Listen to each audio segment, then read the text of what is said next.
Hey.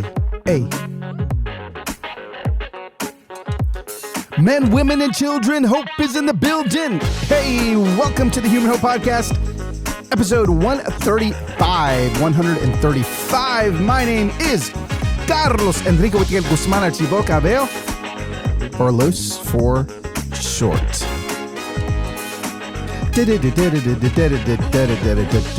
And, oh my goodness.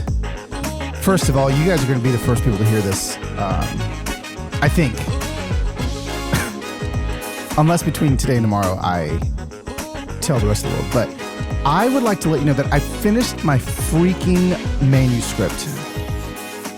You know, as an author, that's what I do I love the writing process. I love to write. I love to just type. I love to put the Chronicles of Narnia soundtrack in my ears, and I love to just go.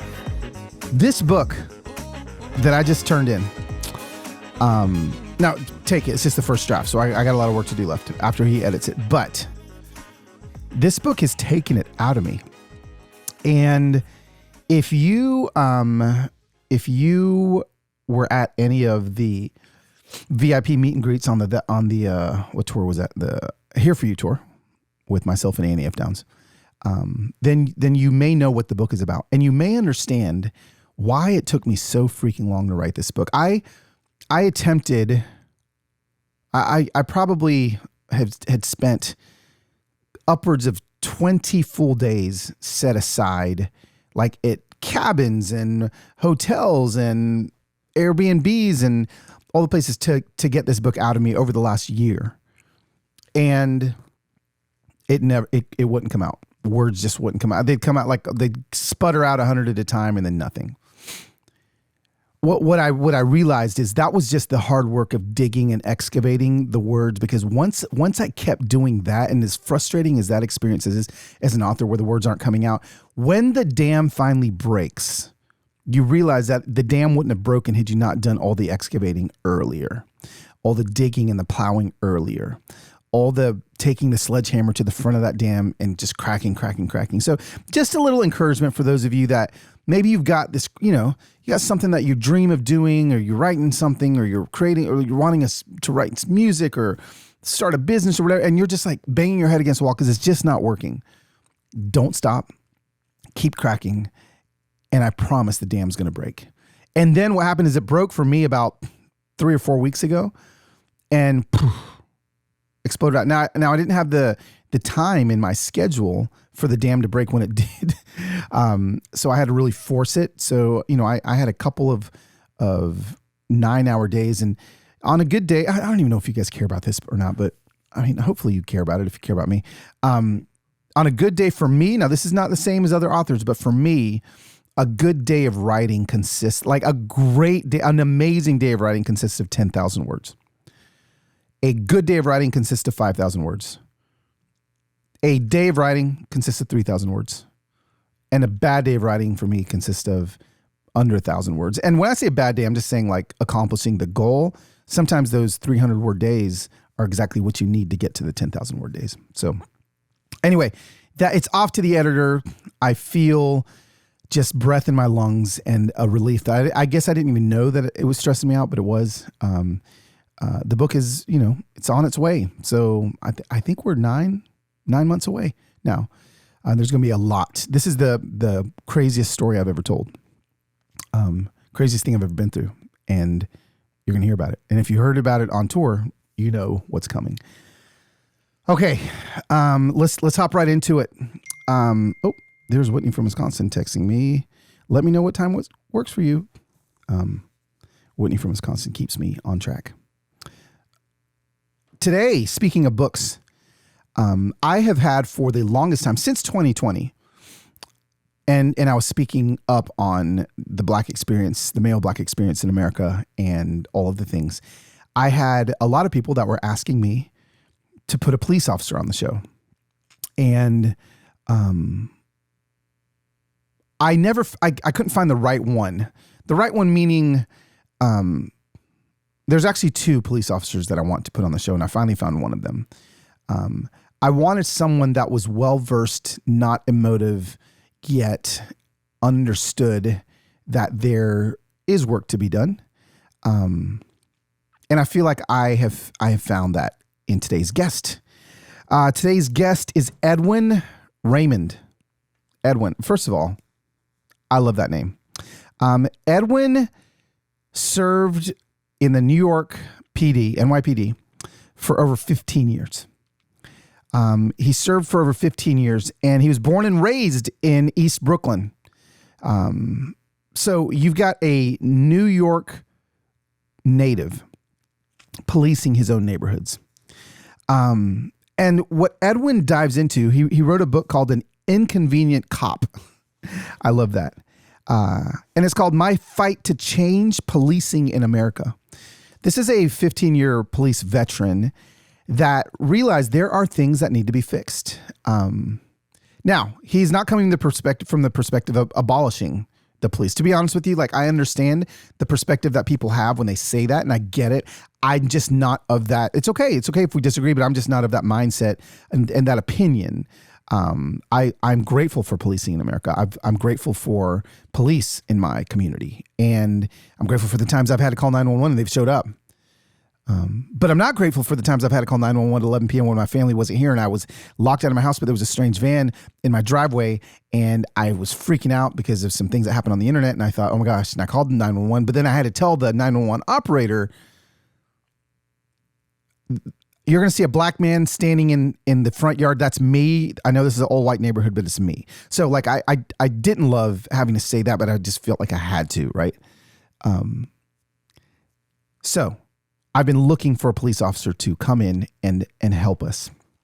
And Edwin is step one in that conversation. This book is, I don't read a lot of books. I write books. I just don't read a lot of books. I devoured this one.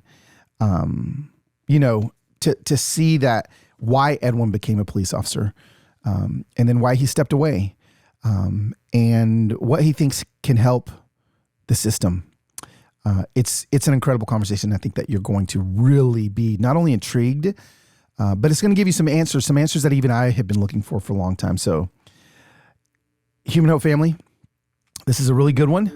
It's an incredible conversation. I'm so grateful for Edwin for allowing me the opportunity to interview him. Sit back and enjoy this conversation with Edwin Raymond.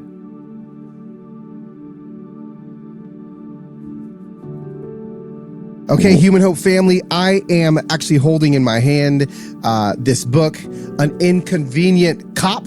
An Inconvenient Cop. You've heard of An Inconvenient Truth. Well, now we got an inconvenient truth teller in Edwin Raymond. Edwin, say hey to the Human Hope family.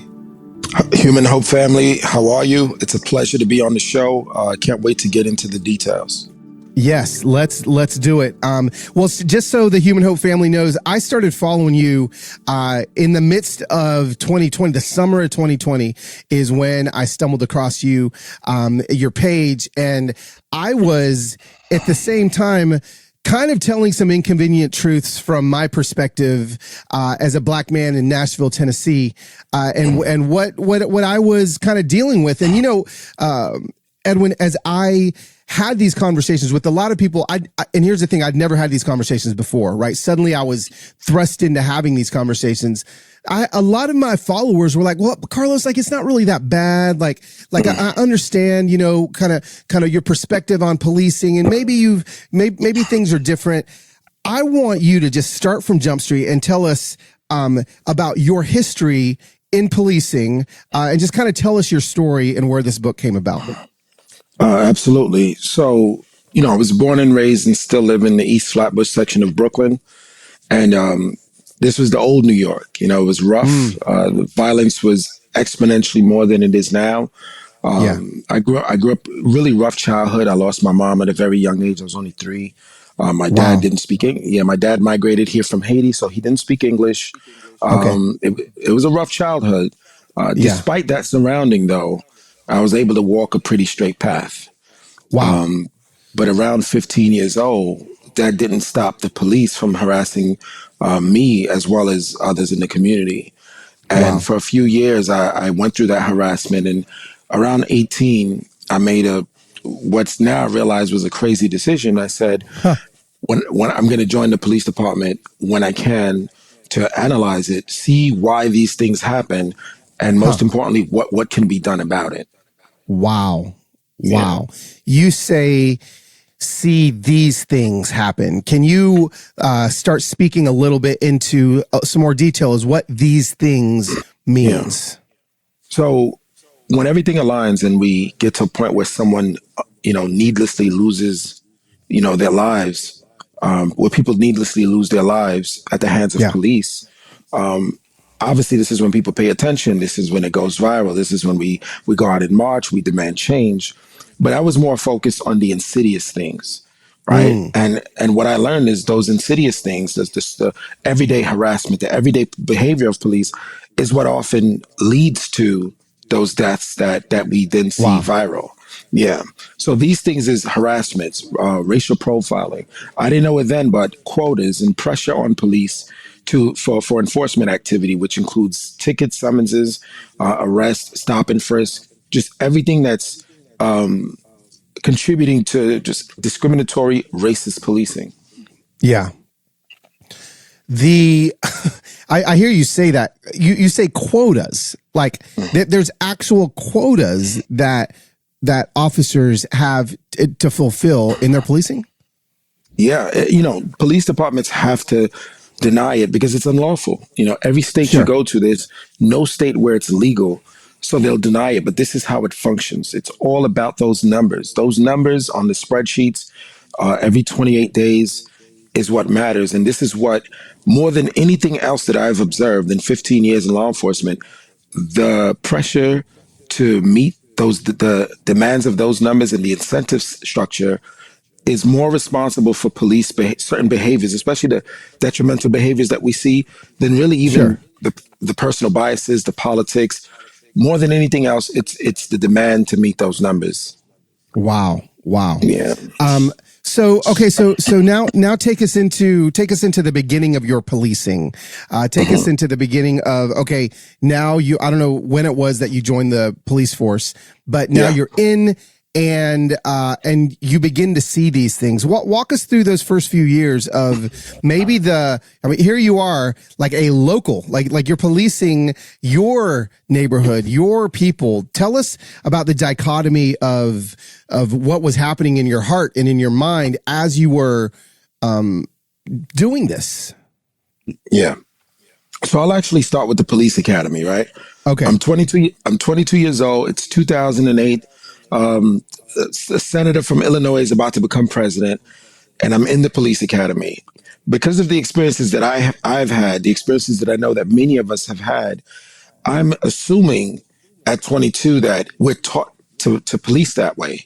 I was actually quite shocked, Carlos, when after the 6 months, after the end of the journey, I couldn't make the correlation between the harassment that I knew I received and the Wow. training. Yeah, so I was like, wait, so what is it if it's not the training? Day one Yeah. on actual patrol after graduating the Uh-huh. police academy, we were given quotas, right? 4 arrests, 10 tickets, 10 stop and frisk. And at first, Wow. I said to myself, maybe they're giving us this pressure so we can get what they call enforcement activity, so that when it happens organically, we'll be familiar with the paperwork and the procedures, etc. But it was relentless, right? Every day it was all about those numbers. And then I started to watch peers that I knew from the police Uh-huh. academy and the decisions that they would make. And when I would speak to them after, it would always be, well, I'm just trying to get my numbers out the way, and I started Wow. and I started essentially zooming out and doing the math. We have Okay. 36,000 police officers, that work in these particular communities with these same numbers. And I started doing the math in terms of how much money that generates for the city through the summonses getting paid. And I Okay. realized, this system it's like a modern, it's everything we've seen in America when it comes to how black people are treated, but with Yeah. with a veil of legitimacy over it. You understand? Wow. Yeah. Wow. This week, Human Hope is partnering with Indeed. Indeed is the hiring partner that can help you rise to the challenge and find the help that you actually need. Listen, familia, Human Hope familia. First of all, I've gotten 3 responses from people that they've used Indeed because of the Human Hope partnership. And so I'm grateful. So I know there's more than 3, but can I tell you something? The partnership can happen the best when you trust me on this. And I'm not putting things in front of you that I don't believe in myself. I honestly believe in Indeed. They're the hiring platform where you can attract, interview, and hire all in one place. Listen, I know this isn't like a entrepreneurial podcast where all you get people are hiring all the time. I get it. But if you are, why don't you give Indeed a shot? They streamline hiring with all sorts of powerful tools that help you find matched candidates quickly. Okay. And even better, this is different than so many of the other job sites. Indeed is the only job site where you only pay for applications that meet your must-have requirements. Indeed is an unbelievably powerful hiring platform, delivering 4 times more hires than all other job sites combined.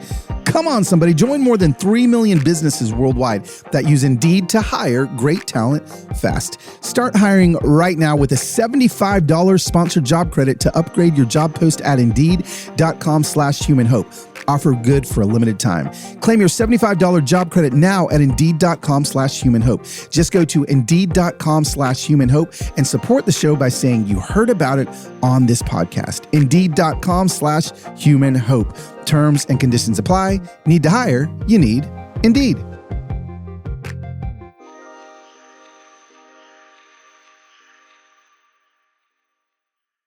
So day one, you're thinking, okay, the quota is just so that they can make sure that I get out there and I see and I feel and experience everything. But you're saying that quota isn't just for rookie cops. That is, you got veterans that are out there having to meet the same numbers.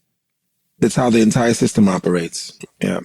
Wow. Which is why, in specialized units, most of them don't have quotas. This is why officers try to get into these units to get off the hamster wheel. You understand? Yeah. But to get into the unit, you first have to meet. You have to go above the quotas to get the recommendation to go into the unit. So you still have to play the game to ascend out of the. It's a terrible cycle. Wow. Mm-hmm. Okay. So did you, as you're policing now and you're in your first few years, are you feeling at all like you're helping? Are you feeling at all like you know what? Like I've been able to help a little bit. I've been able to, like, what are you doing differently with your partner? Again, I don't know. I'm not familiar with how it works in policing, but what are you doing that is counterintuitive or counteractive to what maybe the rest of the police force is doing? So the one thing that being a cop, even at 22 as a rookie, allowed me to do was just engage with our communities, right? Yeah. So what I did different was especially when it was a younger person, I would drop gems on them. I would help them see the bigger picture and understand the decisions they make today can affect tomorrow. And I really took advantage of those interactions. And some of them I'm still friends with to this day. They're older now. Some of them have families. Yeah, and they're doing great. And many of them, they say thank you. When I was 16, you didn't see me as just a knucklehead, et cetera. So early in my career, that's how I kind of gave back and made sure that I did something differently. Also, I didn't adhere to the quota system, and that eventually led to a lot of retaliation. But I just couldn't do it. I could not get down. Like, if you did something in front of me, I will take police action, but I would still use my discretion, which my sergeant he didn't agree with, because for everyone you let go because it's a minor infraction, you're not meeting the quota. So it was a lot of clashing very early in my career. Wow. And are these quotas, are you getting, are police officers in the system that you were in getting, I don't know, I mean, rewarded, I guess. What would that, is it more of like you hit the quota, you get a reward, or is it more you don't hit the quota, something bad happens? Like what is the draw towards the quota? So if you hit the quota exactly as it is what you said. You just move on. When you don't hit it, you get reprimanded. But when you go above the quota, that's when you get rewarded, right? If they're asking for 4 and you're bringing 6 and 8 arrests a month, when it's 3 years into your career, you can put in for the detective squad and you're going to get the opportunity to become a detective. You understand? Wow. If you put in for a specialized unit, say you were in the Air Force and you want to go to aviation, Yeah. you surpass the quota you put in for the unit, you're most likely getting into aviation. You understand? And other so many is over 300 units in the New York City Police Department, specialized units. But you won't. It doesn't matter what education you come from, what experience you Uh-huh. come with.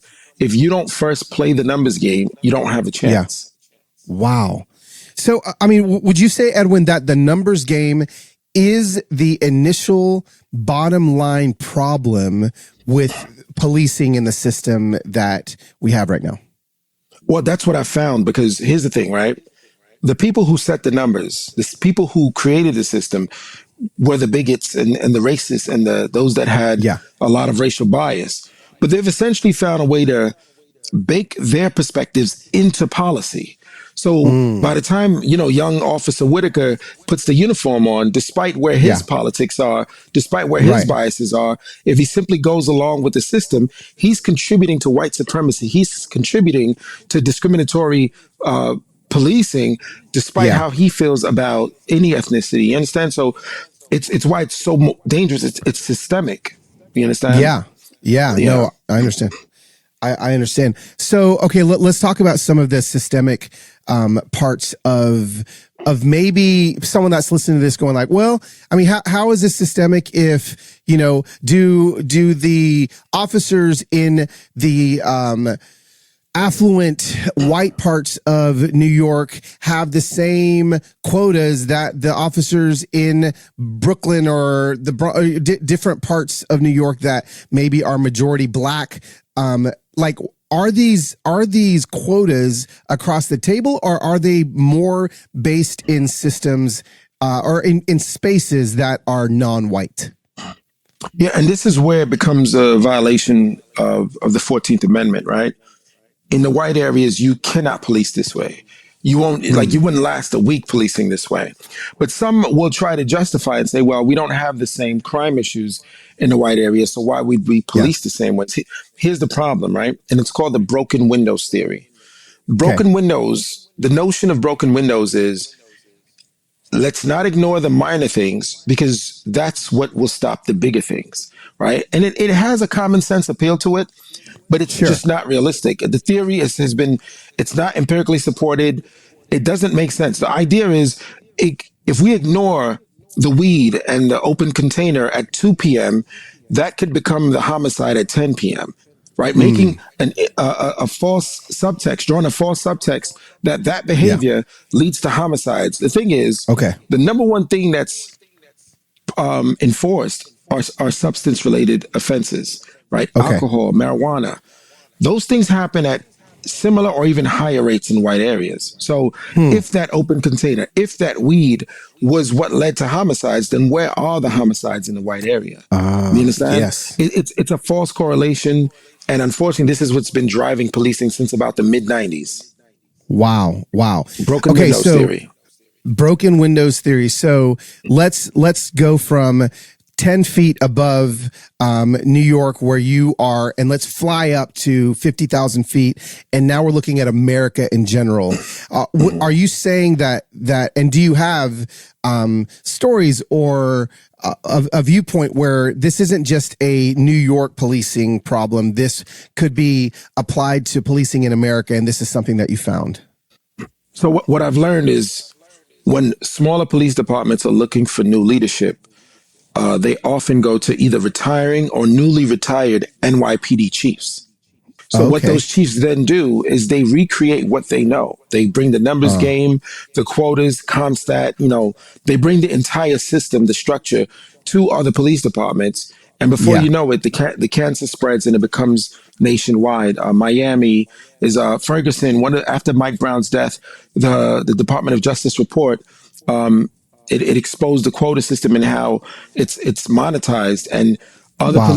other surrounding jurisdictions would come into Ferguson to meet their numbers, because those tickets become money for those respective police departments and cities, etc. So this thing, unfortunately, from New York as the epicenter, it is spread Okay. around the nation. Yeah. Wow. Wow. And so, okay, so I think we've got the pain point now. Like I've heard the pain point that is inconvenient for a lot of people to hear that. What do we do? Edwin,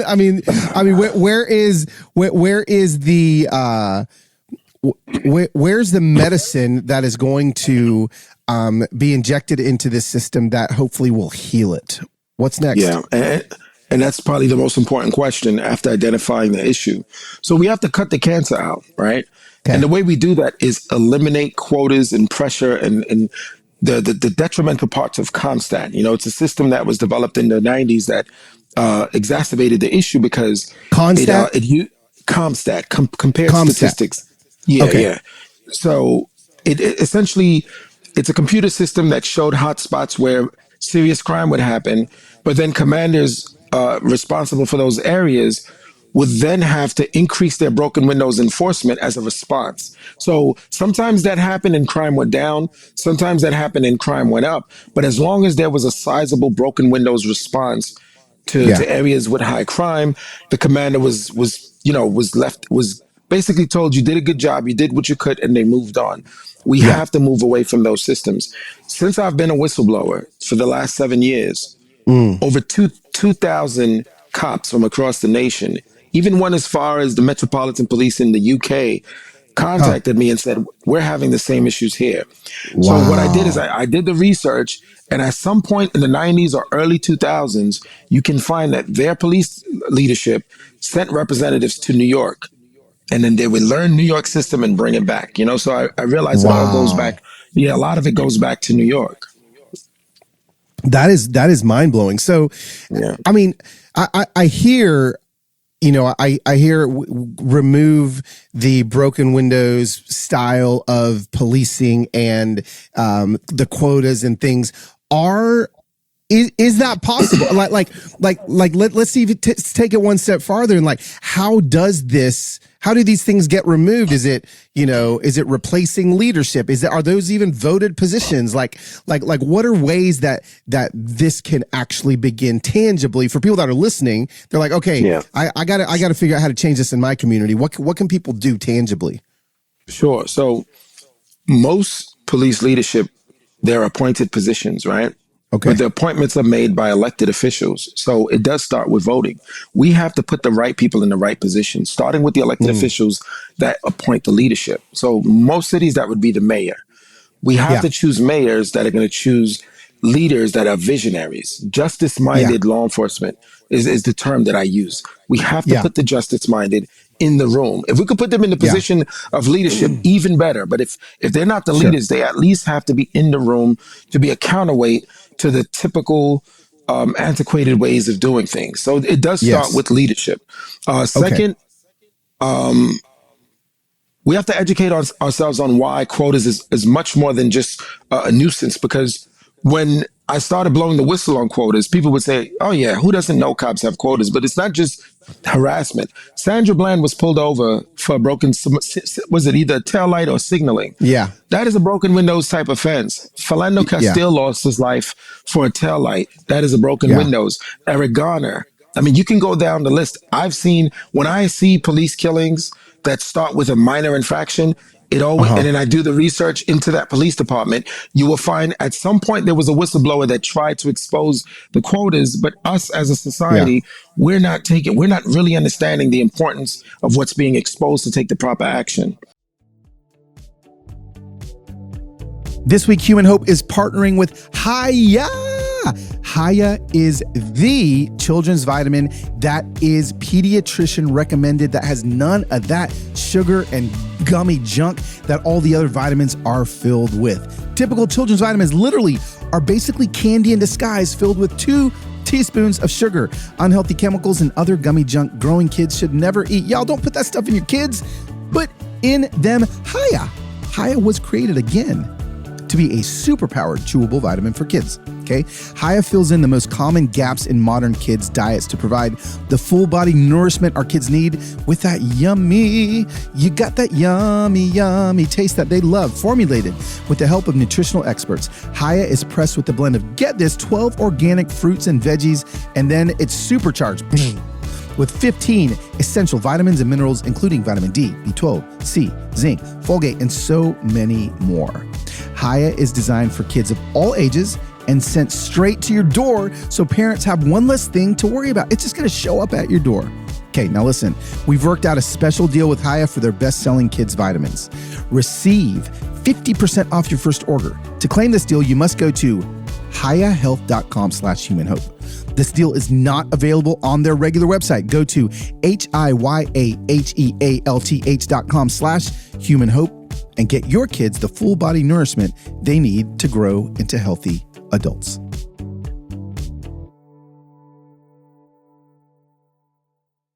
You know, hearing this and knowing that a lot of, you know, I've got listeners that, a lot of listeners that are law enforcement families, right? Like their spouses, they, you know, they live within law enforcement.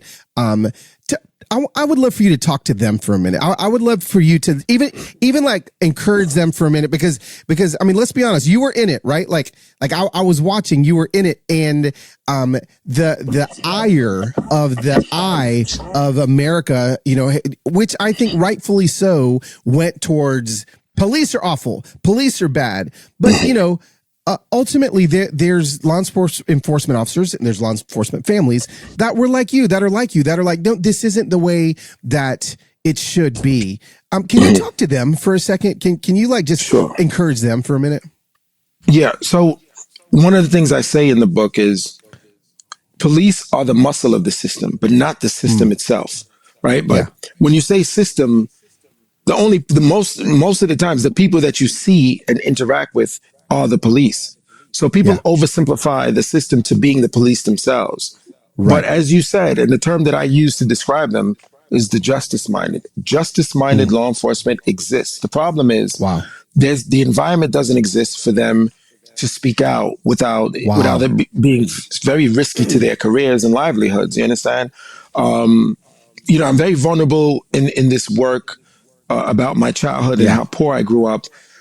With that, when you think about that, Carlos, I'm the last person that should be doing this. You know, I was able to get a career where I make a decent amount of money. I don't have a family yet, but you know, when I become a father, hopefully I become a father one day, my children will not have to suffer the way I did. And yet I'm jeopardizing the ability to give them resources because I'm jeopardizing my career. If we're waiting for a whole bunch of whistleblowers, it's not going to happen. It's too risky. As a society, our job is to make the landing softer so that more people are willing to speak up. Our job is to give the justice-minded a platform, a seat at the table, if you will, so that we can get these changes. And I understand today many are cynical. They're like, think about it. Prior to George Floyd, there are people that used to say, we need to reform, we need to find ways to reform. Then after George Floyd, they said, we need to abolish, we need to defund, right? The cynicism is absolutely there. And I don't blame them, because if I wasn't on the inside, if I didn't have a real look behind a curtain myself, I might have been right there with them. But I'm telling you, this thing is fixable. We can move the needle in the right direction. We just have to know what buttons to press. Yeah. And, you know, I'm assuming in your book, you get into some of those buttons. You get into some of those buttons that we need to press. Absolutely. Yeah. Are there any, tell me this, have you seen any police departments in America? Are there examples of police departments that have begun to shift, that have begun to change, that are beginning to police in a different way, that is a healthier version of policing in America? So maybe not an entire department, but because of the work of activists, of elected officials, of whistleblowers, right here in New York, for instance, we went from over nearly 700,000 unlawful stop and frisk in 2011 to less than 50,000 in 2014 after the federal court case. You understand? We went from 65% of arrests being marijuana related to, you know, the decriminalization of marijuana and now full legalization of marijuana. So when we put the pressure in the right places, the work does happen and we do feel the difference in the quality of life. Now, the young folks, this is their norm. They don't even understand what they just missed if they were just 5 years older. But folks, anybody born before 1998 in New York can tell you there's a difference. You know, they feel it. Yeah. Wow. That is amazing. And it's encouraging. I feel like what I do love about your story and your work is there are a lot of people out there just screaming about the problems. There's a lot of people out there that are just like that this is just crush it all, completely erase it all. Like, let's have a free for all in society. And what I love about your work is like you are, pointing to the pain point, but you're also giving solutions that I think are very practical solutions. And I'm just grateful for your voice. I'm grateful for your work. I'm grateful for your vulnerability. And I do feel like hopefully people that are listening to the podcast right now will be like, okay, wait a second. I don't feel like the sky is falling anymore. I feel like there is some hope. This podcast is called Human Hope, and you're giving us that. So I just appreciate that. Thank you so much, brother. I appreciate your words. I'm dedicated to this mission. I'm very passionate about it.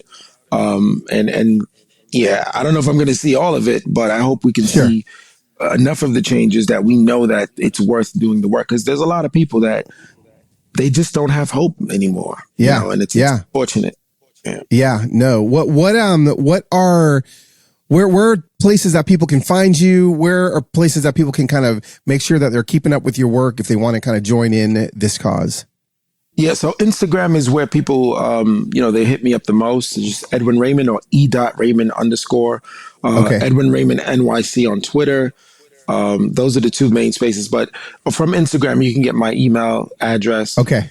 Again, over 2,000 law enforcement have hit me up, but so has many other people around the world.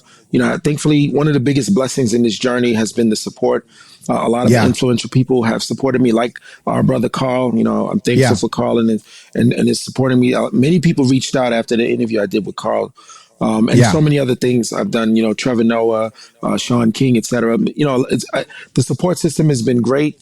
And you give me, it might not be immediate, but I will reach back out to you. I will answer. Absolutely. Mm-hmm. Absolutely. Well, thank you for writing this book. I again want to recommend everybody pick this up, and not only pick it up, but spread the word. This is something that actually can shift when enough hands are involved. So thank you, Edwin, for your time today. You literally have been the definition of human hope.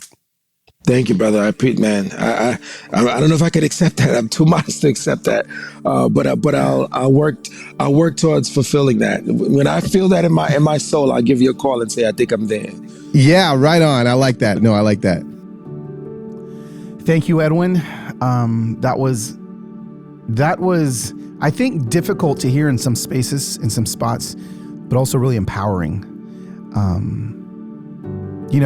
I love that he talked about law enforcement families and how people oversimplify the problem and oversimplify the system to the police themselves when the police are literally just in a system that many times doesn't allow them to do the important work that they feel called to do. And so if you're a police officer or a police officer family, know that I'm grateful for you. I'm thankful for you. I'm thankful for a whole lot that the police do. I'm so thankful for the police officers that ran into the Covenant School here in Nashville, Tennessee, and saved those kids. I'm thankful that they put their life on the line. They risked their lives. I'm thankful for a whole lot. And I'm thankful for messy conversations that, we may agree with some, we may not agree with all. I mean, I don't agree with everything that Edwin said, but I'm grateful for everything that he said because he's looking at it from a different window, a different perspective than I am. Again, I've said this before on the podcast and I'll say it again. We're all looking at the same thing, right? We're looking at the same room. But if we all are looking at the same room from the same wall and the same window, as opposed to walking around to the other side of the room from the outside and looking in from a different window, you're going to get a completely different perspective. You're going to see things on the sofa, on the front of the sofa that you couldn't see from the other window because you're just looking at the back of the sofa.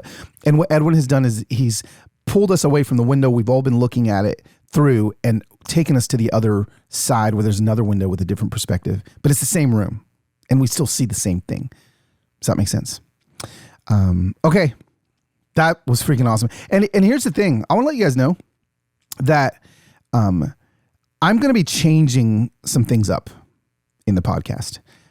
It's still going to be me, but I feel like, let's talk for a second. Or I'm going to talk about this more in December, but I feel like I want to get back to within this podcast. I want to get back to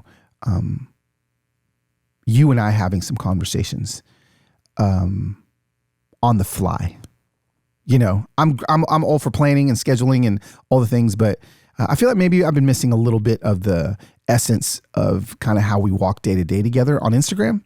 And yeah, I think I want to walk day to day with you a little bit more on this podcast. So there's some things happening. There's some shifts happening. There's some changes coming, even before the end of the year that I think we're all going to enjoy. So, all right, that's it. Hey, Dr. Delight, come on in. Hey. Thanks for hanging out on the Human Hope Podcast. We'll see you next Thursday. Wait, will we? No. We will not see you next Thursday because it's Thanksgiving. I need y'all to be eating them turkeys. Eat it up. Gravy, biscuits, mashed potatoes, pretzel salad. Can somebody please let the world know about pretzel salad? I can't do it without pretzel salad. So have a great Thanksgiving next week. We are going to come back strong on November the 30th. Oh my goodness. Are you ready? With one of my favorite, Christian evangelical voices that people give him a hard time because of kind of things he stood against. And I think that many of you are going to enjoy the conversation with, coming up, Russell Moore on November 30th. We'll see you next time on the Human Hope Podcast.